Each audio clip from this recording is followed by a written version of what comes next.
Hello guys, this is my 1500 mile review of the TST r002.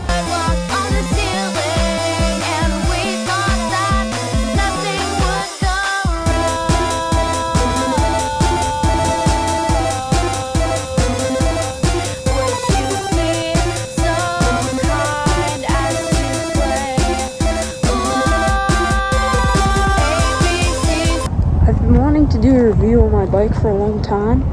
As you can see, I have over 1500 miles. I have 1675. So let's get right into it. The things I do like versus the things I don't like. So let's do the things I don't like first.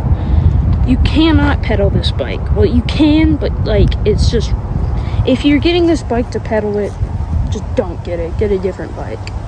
Stock suspension's horrible. I've upgraded my front suspension and rear suspension.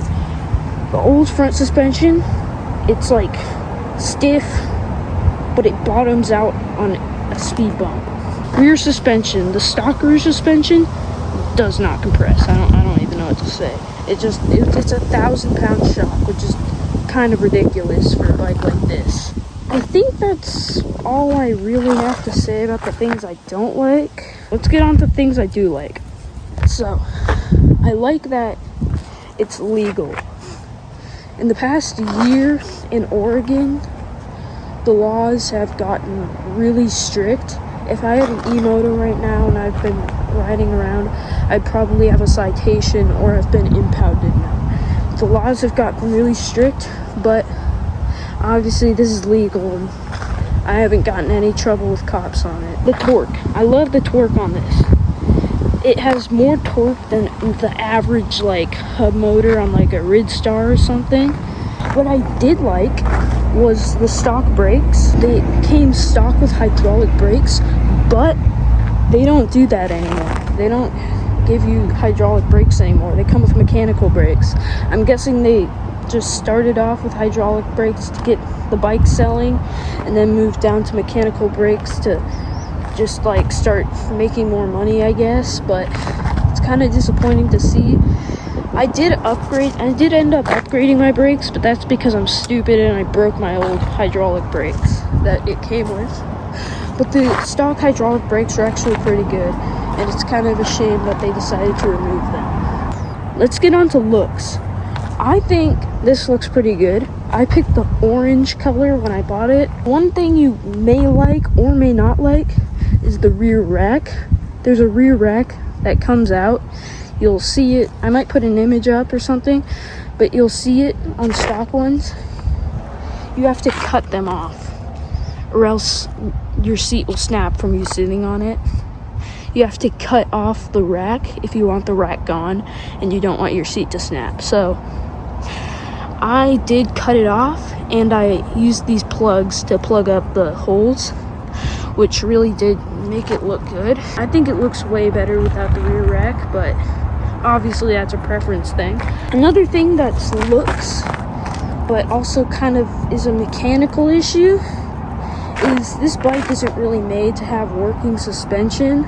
On the hinge of the swing arm, since this isn't really made to have working suspension, there's chipping on the stock powder coat on the hinge right here, and that kind of is an issue. I don't think it would really turn you away from getting it, but it's just one of those things. But I'd say it looks pretty good for being a legal bike. I think it looks better than a Ridstar.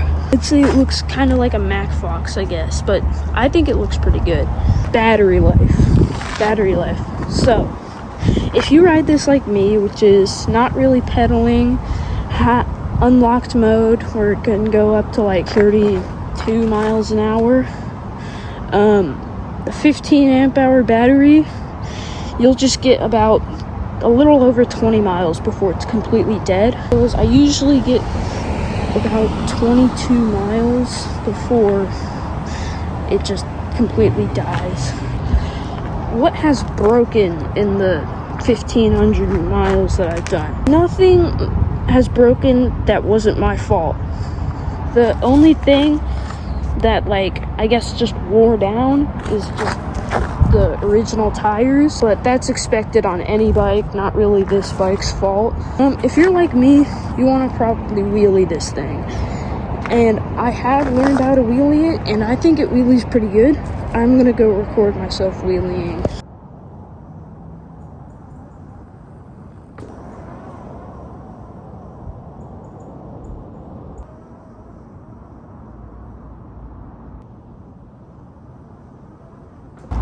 Hopefully I got some good wheelie clips in there. This is kind of an uneven surface, so it was kind of hard to pop up on.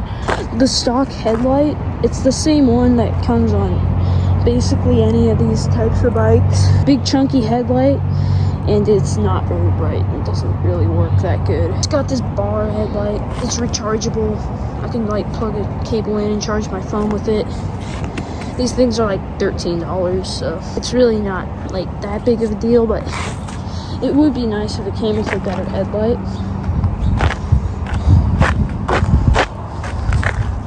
Okay, so how fast does it go?